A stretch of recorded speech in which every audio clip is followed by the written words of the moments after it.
नमस्कार मेरे प्यारे बच्चों, कैसे हैं आप सभी। आई होप सो आप सभी बच्चे बहुत ज्यादा हेल्दी होंगे। तो बच्चों, आज हमारे पास है चैप्टर नंबर 6, उष्ण मरुस्थल सऊदी अरब। यानी कि बच्चों, आज हम पढ़ने वाले हैं सऊदी अरब के बारे में। तो जो बच्चे सोच रहे थे कि हम वेकेशंस पे सऊदी अरब जाएंगे, तो चलिए आज आपका एक छोटा सा ट्रैवल हम अपने एक्सपर्ट के साथ ही करा देते हैं इस इंटरेस्टिंग चैप्टर के साथ। हेलो बच्चों, कैसे हो आप सभी। मैं आशा करती हूँ आप सभी बहुत अच्छे होंगे।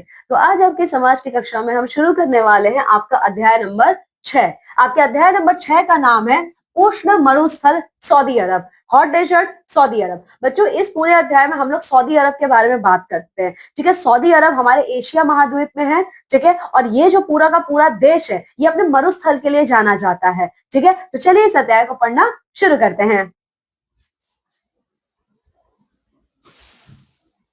देखिए बच्चों, विश्व के सभी मरुस्थलीय प्रदेश उष्ण कटिबंधीय क्षेत्र के अंतर्गत आते हैं। वर्षा की भारी कमी और भीषण गर्मी के कारण यहाँ दिन का तापमान 50 डिग्री सेंटीग्रेड तक पहुंच जाता है। उष्ण कटिबंधीय क्षेत्रों में शुष्क जलवायु के कारण भूमि रेतीली पाई जाती है, जो पूर्णतः अनुपजाऊ होती है। तो बच्चों, एक और चीज, हमारे विश्व के जितने भी मरुस्थल हैं, गर्म मरुस्थल, ये सारे के सारे बच्चों हमारे उष्ण कटिबंधीय क्षेत्रों में आते हैं। यहाँ पे वर्षा नाम मात्र होती है या होती ही नहीं है, इसीलिए यहाँ की जो भूमि है ना, वो बहुत ही ज्यादा रेतीली होती है। यहाँ पे भीषण गर्मी पड़ती है, इतनी गर्मी पड़ती है, कभी कभी यहाँ का तापमान आपका 50 डिग्री सेंटीग्रेड को भी पार कर जाता है। ठीक है, और यहाँ की जमीन क्या है, अनुपजाऊ होती है। ठीक है, बारिश नहीं होगी तो उपजाऊ कहाँ से होगी जमीन। ठीक है, तो देख लीजिए बच्चों, सभी गर्म मरुस्थल कर्क रेखा तथा मकर रेखा के निकट स्थित है। तो बच्चों, गर्म मरुस्थल हैं, जितने भी गर्म मरुस्थल हैं, वो आपकी कर्क रेखा और मकर रेखा के पास ही हैं। ठीक है, विश्व के सभी उष्ण कटिबंधीय मरुस्थल 20 डिग्री तथा 30 डिग्री उत्तरी एवं दक्षिणी अक्षांशों के मध्य महाद्वीपों के पश्चिमी भाग में स्थित है। तो बच्चों, हमारे विश्व के जितने भी गर्म मरुस्थल है, वो सारे के सारे आपके उष्ण कटिबंधीय जो उष्ण कटिबंधीय स्थल है, वहां से 20 डिग्री से लेकर 30 डिग्री तक आपका फैला हुआ है। ठीक है, तो बच्चों यहाँ देखिए, विश्व में निम्नलिखित मरुस्थल स्थित हैं। बच्चों, हमारे पूरे दुनिया में 5 मरुस्थल हैं। ठीक है, तो देखिए वो कौन कौन से हैं, सहारा, कालाहारी और नामीब। ठीक है, तो ये अफ्रीका देश में, देखिए यहाँ पे ऐसे 5 है, लेकिन हकीकत में अगर आप देखोगे तो ये कितने हैं, देखिए 1 2 3 4 5 6 7 8, 8 मरुस्थल हैं हमारे। ठीक है, लेकिन यहाँ पे हम लोगों ने महाद्वीप के हिसाब से उन्हें बांट दिया है कि एक महाद्वीप में कितने आपके कितने आपके रेगिस्तान आते हैं। ठीक है, तो अफ्रीका महाद्वीप में आपके 3 रेगिस्तान आते हैं, सहारा, कालाहारी और नामीब, और तीनों ही गर्म हैं। ठीक है, इसके अलावा हमारे एशिया में अरेबिया और थार मरुस्थल है। थार मरुस्थल कहाँ है, हमारे ही देश में है। ठीक है, इसके अलावा कैलिफोर्निया मरुस्थल जो कि उत्तरी अमेरिका में है, अटाकामा मरुस्थल जो कि दक्षिणी अमेरिका में है, और विक्टोरिया मरुस्थल जो कि आपका ऑस्ट्रेलिया महाद्वीप में है। ठीक है, तो ये देखिए, यही सब, ये वो सारी जगह है जहां पे हमारे मरुस्थल स्थित हैं। ठीक है, चलिए, कैलिफोर्निया ये रहा आपका, कैलिफोर्निया यहाँ पे उत्तरी अमेरिका में। ठीक है, देखिए बच्चों, उत्तरी अफ्रीका में स्थित सहारा विश्व का सबसे बड़ा मरुस्थल है। अगर आप सबसे बड़े मरुस्थल की बात करते हो, तो पूरे विश्व का सबसे बड़ा मरुस्थल हमारा सहारा है, जो कि अफ्रीका महाद्वीप में है। उष्ण कटिबंधीय मरुस्थलों में रहने वाले लोगों के जन्य जीवन के विषय में और अधिक जानकारी प्राप्त करने के लिए हम सऊदी अरब का अध्ययन करेंगे। तो बच्चों, इन गर्म मरुस्थलों में लोगों की जीवन शैली कैसी होती है, वो क्या खान पान करते हैं, उनका रहन सहन कैसा है, कैसे मकान में रहते हैं, और कितना इनका कठिन जीवन होता है, इन सबको समझने के लिए हम लोग सऊदी अरेबिया के बारे में पढ़ने वाले हैं, क्योंकि सऊदी अरेबिया आपका अरेबियन डेजर्ट में पड़ता है। ठीक है, तो चलिए इसके बारे में पढ़ते हैं। तो सबसे पहले बच्चों हम ये देखेंगे सऊदी अरेबिया है कहाँ पे, इसकी स्थिति के बारे में हम पढ़ेंगे। तो देखिए, सऊदी अरब जो है बच्चों, इसकी स्थिति है, सऊदी अरब आपका लाल सागर और ईरान की खाड़ी के बीच में स्थित है। ठीक है, यह यमन, ओमान, संयुक्त अरब अमीरात, कतर, कुवैत, ईरान, इराक और जॉर्डन से घिरा हुआ है। यह देश बड़ा सा पठार है। ठीक है, तो देखिए बच्चों, जो सऊदी अरब है, ये इसकी स्थिति है। ठीक है, और ये सारे देश इसके पड़ोसी देश हैं। ठीक है, जलवायु कैसी है सऊदी अरब की, आप पढ़ चुके हो, ये यहाँ पे मरुस्थल है, तो सीधी सी बात है, गर्म होगा। तो देखिए कैसी जलवायु है यहाँ पे, सऊदी अरब बहुत गर्म है, गर्मियों में यहाँ का तापमान बहुत ऊंचा चला जाता है क्योंकि मरुस्थल की रेत बहुत गर्म हो जाती है। धूल भरी तेज आंधियां चलने लगती हैं, दिन के समय भयंकर गर्मी होती है लेकिन रातें ठंडी और सुहावनी होती है।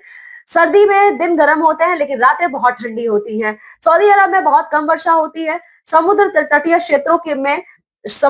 क्षेत्रों में जलवायु सुहावनी होती है। यहाँ कुछ पहाड़ी स्थान है जो गर्मियों में ठंडे रहते हैं। अब हाँ, यहाँ का बहुत प्रसिद्ध पहाड़ी स्थान है। देखिए बच्चों, सऊदी अरब जो है यहाँ पे दिन बहुत ज्यादा गर्म भरे होते हैं और रातें उतनी ठंडी होती है क्योंकि जो रेत होता है ना, सैंड रेत हमारा बहुत जल्दी गर्म होता है तो बहुत जल्दी ठंडा हो जाता है। ठीक है, गर्मियों के दिनों में यहाँ की जो दिन होते हैं हद से ज्यादा गर्मी भरे होते हैं और रातें आपकी ठंडी होती हैं। वहीं सर्दियों में बच्चों यहाँ पे सर्दियां थोड़ी कमी पड़ती हैं, दिन में तो गर्मी रहती है लेकिन रात में ज्यादा सर्दी पड़ती है। ठीक है, और देखिए बच्चों यहाँ पे बारिश बहुत कम होती है। ठीक है, यहाँ पे आभा यहाँ की सबसे प्रसिद्ध आपकी पहाड़ी है। यहाँ पर एक जानने योग्य तथ्य है, देखिए नासा के वैज्ञानिकों ने शोध कार्य के लिए अटाकामा की मिट्टी के नमूने लिए थे क्योंकि ये नमूने मंगल ग्रह से प्राप्त नमूनों के बहुत समान थे। नासा बच्चों हमारे विश्व का सबसे बड़ा रिसर्च सेंटर है, ठीक है, जो कि अमेरिका में। यहाँ के वैज्ञानिकों ने क्या किया था, अटाकामा डेजर्ट जो है आपका, ठीक है, अटाकामा देखिए कहाँ है आपका,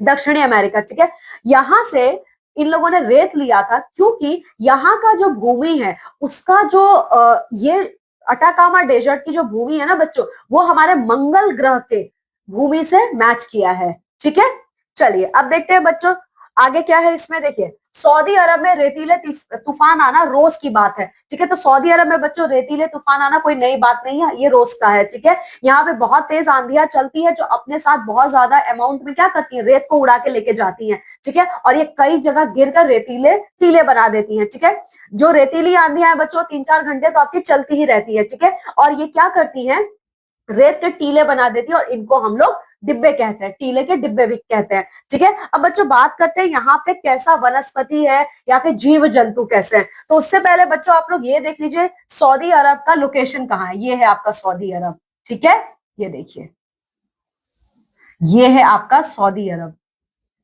ठीक है, ये है आपकी सऊदी अरब। ठीक है, तो चलिए अब देखिए बच्चों यहाँ की वनस्पति और जीव जंतु कैसे है। तो देखिए जो हमारा सऊदी अरब है ये मरुस्थल है, तो यहाँ पे जो पेड़ पौधे होंगे वो बहुत कम होंगे। कई यहाँ पे अगर होंगे भी तो कटीली झाड़ियां आपकी हैं, नागफनी और कांटेदार छोटे छोटे आपको पौधे यहाँ पे देखने को मिल जाते हैं। ठीक है, यहाँ पे बच्चों बारिश कम होती है तो नमी भी बहुत कम होती है।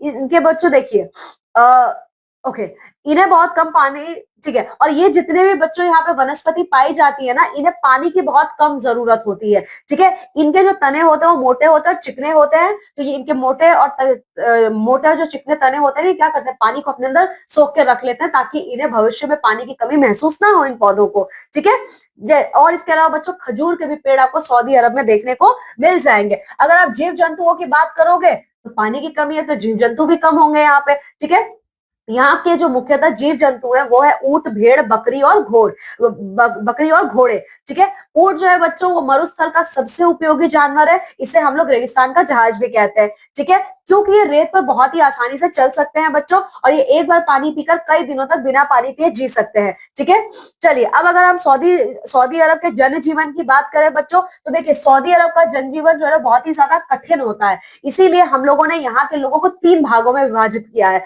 तो पहला है बच्चों, पहले लोगों का भाग जो रहते हैं वो मरुदयनों में रहने वाले लोग। तो ये लोग कौन होते हैं, मरुदयनों में रहने वाले लोग। देखिए ये बच्चों इस तपते चलते मरुस्थल में भी कहीं कहीं हरियाली देखने को मिल जाती है। देखिए बच्चों रेगिस्तानी एरिया जरूर है लेकिन कहीं कहीं यहाँ पे भी हरियाली आपको देखने को मिल जाएगी। ठीक है, तो बच्चों जहां पे इस इतने बड़े से रेगिस्तान में जहां थोड़ी बहुत हम हरियाली देखने को मिलती है उसको हम लोग मरुद्यान कहते हैं। ठीक है, ये नीची जगहों पर आपको पाए जाते हैं। और बच्चों यहाँ पे पानी भी, जो भूमिगत पानी होती है ना, ओएसिस, ये यहाँ पे देखने को मिलते हैं और उसी के आसपास लोगों ने अपना बसेरा बना लिया है। ठीक है, और छोटे छोटे गाँव होते हैं और यहाँ के जो लोग होते हैं ना मिट्टी से अपने घरों को बना के रखते हैं। क्यों मिट्टी से बना कर रखते हैं, क्योंकि मिट्टी के बने घरों में गर्मी कम लगती है। और यहाँ पे कुछ फसलें भी ये लोग उगाते हैं जैसे गेहूं, जौ और खजूर। ठीक है, इसके अलावा बच्चों यहाँ पे बद्दू लोग होते हैं। ठीक है, तो बद्दू हमारा दूसरा समूह है। ठीक है,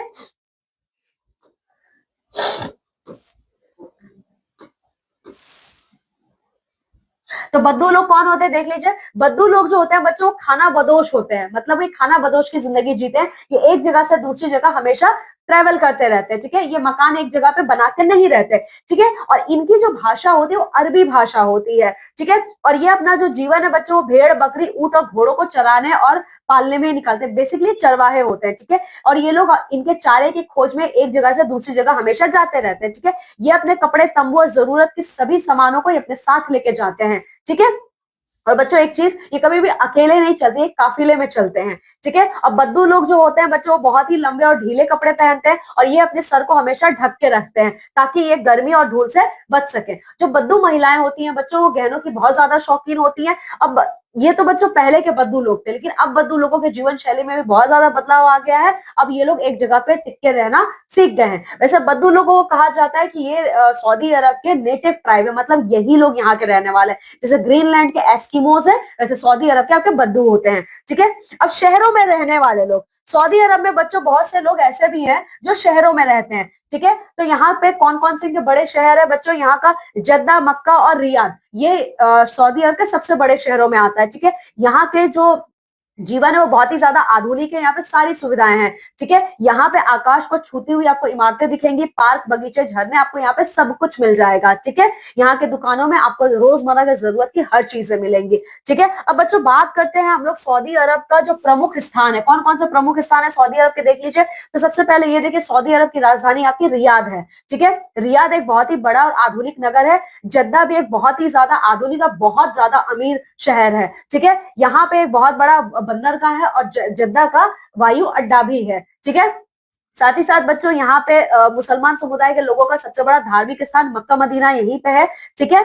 और इसके अलावा बच्चों यहाँ पे बहुत सारे आपको सड़क, ये जो शहर है ना, ये सड़कों से, वायु मार्गों से आपके जुड़े हुए हैं। यहाँ के लोग किस प्रकार के उद्योग और व्यवसायों में है बच्चों, तो देख लीजिए।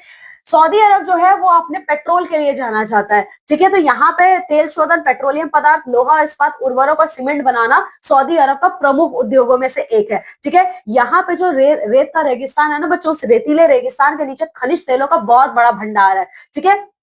इन्हीं यहाँ पे कुएं खोदे जाते हैं और यहाँ से खनिज तेल आपका निकाला जाता है और फिर इन खनिज तेलों को साफ करके पेट्रोल और दूसरे पेट्रोल उत्पाद यहाँ पे बनाए जाते हैं, ठीक है। और बच्चों इन्हीं पेट्रोलों को सऊदी अरब के लोग क्या करते हैं, दूसरे देशों में निर्यात करते हैं इनको, ठीक है। और इसके बदले में सऊदी अरब को बहुत ज्यादा पैसा मिलता है, ठीक है। बच्चों अब इसके बाद देखिए, खनिज तेलों के अलावा यहाँ पे और भी बहुत सारी चीजें हैं, बहुत से कारखाने हैं, ठीक है। जैसे सबसे पहले तो खनिज तेलों को साफ करने वाले इनके पास कारखाने हैं। बहुत से लोग क्या करते हैं, अलग अलग कारखानों में काम करके छोटी मोटी चीजें भी बनाते हैं। यहाँ पे बच्चों समुद्र के पानी से नमक को भी अलग करने का कारखाना है, ठीक है। इससे क्या होता है, वो जो पानी है जिसमें नमक नहीं है, उससे वो खेती और दूसरे कामों में प्रयोग करते हैं। इसके अलावा बच्चों जो सऊदी अरब के लोग हैं वो दूसरे देशों से भी बहुत सारी चीजें मंगाते हैं। वो जैसे मांस, मछली, सब्जियां हमेशा दूसरे देशों से मंगाते हैं, ठीक है। यहाँ पे बच्चों देखिए, ये सब्जियां क्यों मंगाते हैं, क्योंकि इनके पास रेतीली भूमि है, तो रेतीली भूमि पे सब्जियां उगा नहीं सकते, तो हमेशा दूसरे देशों से मंगाते हैं। लेकिन ये लोग पूरे विश्व को खनिज तेल देते हैं, ठीक है। भारत का सऊदी अरब के साथ बहुत ही अच्छा व्यापारिक संबंध है, ठीक है, क्योंकि सऊदी अरब में बहुत से भारतीय लोग काम करते हैं। वहां पे लोग व्यापार, शिक्षा और घूमने के लिए भी जाते हैं, ठीक है। सऊदी अरब की गिनती बच्चों देखिए, भले ही रेगिस्तानी देश है, लेकिन सऊदी अरब की गिनती विश्व के सबसे अमीर देशों में होती है, ठीक है।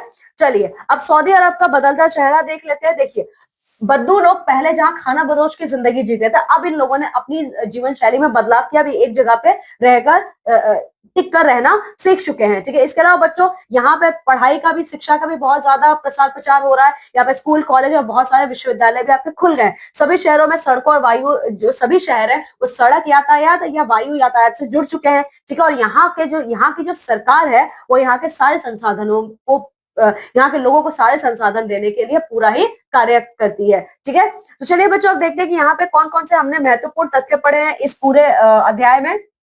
तो सबसे पहले बच्चों हमने ये पढ़ा है कि सऊदी अरब आपका लाल सागर और ईरान की खाड़ी के बीच में स्थित है। सऊदी अरब में बहुत कम वर्षा होती है। आभा सऊदी अरब का बहुत प्रसिद्ध क्या है, पहाड़ी स्थान है, ठीक है। इसके अलावा बच्चों हमने ये भी पढ़ा है कि जो सऊदी अरब के लोग हैं इनका जीवन बहुत कठिन होता है। सऊदी अरब में आपको कटीली झाड़ियां और नागफनी जैसे पेड़ पौधे भी मिलते हैं, ठीक है। यहाँ के प्रमुख नगरों का नाम है रियाद, जद्दा, मक्का और मदीना। और जो मक्का और मदीना है वो मुसलमान समुदाय का सबसे बड़ा धार्मिक स्थान है, ठीक है। तो बच्चों ऐसे हमारा ये अध्याय यहीं पे समाप्त होता है। अब आप सभी लोगों को इस अध्याय को बहुत अच्छे से पढ़ना है और इसका अभ्यास कार्य पूरा करना है। ठीक है, तो चलिए मैं आपसे विदा लेती हूँ और मैं मिलूंगी अब आप सभी लोगों से आपकी अगली कक्षा में। तब तक आप सभी अपना बहुत ख्याल रखिएगा। बाय। तो देखा बच्चों आपने, ये था आपका सऊदी अरब, जिसके बारे में हमने बहुत सारी बातें जानी। आई होप सो कि आपको ये चैप्टर पढ़कर बहुत मजा आया होगा। आज के लिए बस इतना ही। अब आपसे मुलाकात होगी आपकी अगली क्लास में एक नए अध्याय के साथ। बाय बाय बच्चों।